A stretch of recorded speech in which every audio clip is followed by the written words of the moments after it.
এই কুল ভাঙে ওই কুল গড়ে, এই তো নদীর খেলা। এই নদী মাতৃক বাংলাদেশে নদীর তীরবর্তী মানুষের রয়েছে যে কত জ্বালা, একমাত্র তারাই বুঝে যারা নদীর তীরবর্তীতে বসবাস করে। আমি এখন অবস্থান করছি নরসিংদী জেলার অন্যতম একটি বড় উপজেলা রায়পুরা উপজেলায়। আমি যেখানে দাঁড়িয়েছি সেটা একটা ফেরি। ফেরির ওই পারে অর্থাৎ এই নদীটির ওই পারে রয়েছে 6টি ইউনিয়ন, যেখানে এই 6টি ইউনিয়নের মানুষ এই মেঘনা নদী পাড়ি দিয়ে যেতে হয় তাদের বাড়ি। আর এই নদী পাড়ি দিতে যে কত কষ্ট এবং যন্ত্রণা পোহাতে হয় তাহা যারা নদী পাড়ি দেয় তারাই বলতে পারবে। এখান থেকে ফেরি নদীর ওই পার যাবে, কিন্তু ফেরির দেখেন একটা লুট হয়ে আছে, সেটা পরিপূর্ণ যতক্ষণ পর্যন্ত না হবে ততক্ষণ পর্যন্ত এখান থেকে ফেরিটা ছাড়বে না। আর নৌকা দিয়ে ঘন্টার পর ঘন্টা অপেক্ষা করে নদীর ওই পার যেতে হয়। তবে নদীর তীরবর্তী মানুষের জন্য আমিষের প্রয়োজন যেগুলো, যেমন মাছ, সেই মাছগুলি অনায়াসে ধরা যায়, কম মূল্যে পাওয়া যায়।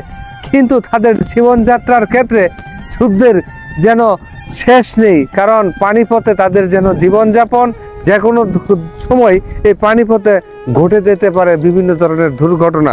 তবে এই চর অঞ্চলের মানুষের যারা পানির নিকটে বসবাস তাদের কিন্তু সাঁতার কম বেশি সবারই জানা। আসেন সামনে যাই, আরো কিছু দৃশ্য দেখাই। এই যে এটা হচ্ছে পান্থশালা।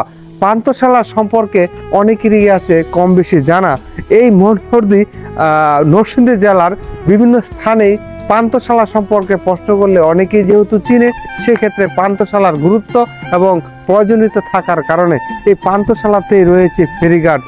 আর বর্তমানে ফেরিঘাটের ফেরি চলাচলের কিন্তু ব্যবস্থা ওইভাবে দেখা যায় না, কারণ বহু অংশেই সেতু নির্মাণ হয়ে গেছে। সেতু নির্মাণ হওয়ার ফলশ্রুতিতে ফেরির প্রয়োজনীয়তা কমে গেছে। যেমন এখানে যে ফেরির কার্যক্রম বর্তমানে বিদ্যমান রয়েছে কয়েক প্রকারের নৌকা, সেই নৌকা দিয়ে কয়েক স্থানে যেতে হয়। অর্থাৎ যেহেতু 6টি ইউনিয়ন রয়েছে নদীর ওই পার, আমার মনে হয় 6টি অংশে যাওয়ার একটি ব্যবস্থা রয়েছে। নদীপথে যাতায়াত খুব সময় সাপেক্ষ এবং ধৈর্যের সম্মুখীন হতে হয়, এবং যখন যদি বৈরী আবহাওয়া থাকে তখন কিন্তু নৌকাগুলি ঘাটেই বাঁধা থাকে, তখন কিন্তু যাওয়া খুবই কষ্ট হয়। তাই অনেক সময় মানুষকে তার নির্দিষ্ট গন্তব্যে পৌঁছতে পারে না। শামীম ওসমান ব্যাপারী, এই পান্থশালার ফেরিঘাট থেকে।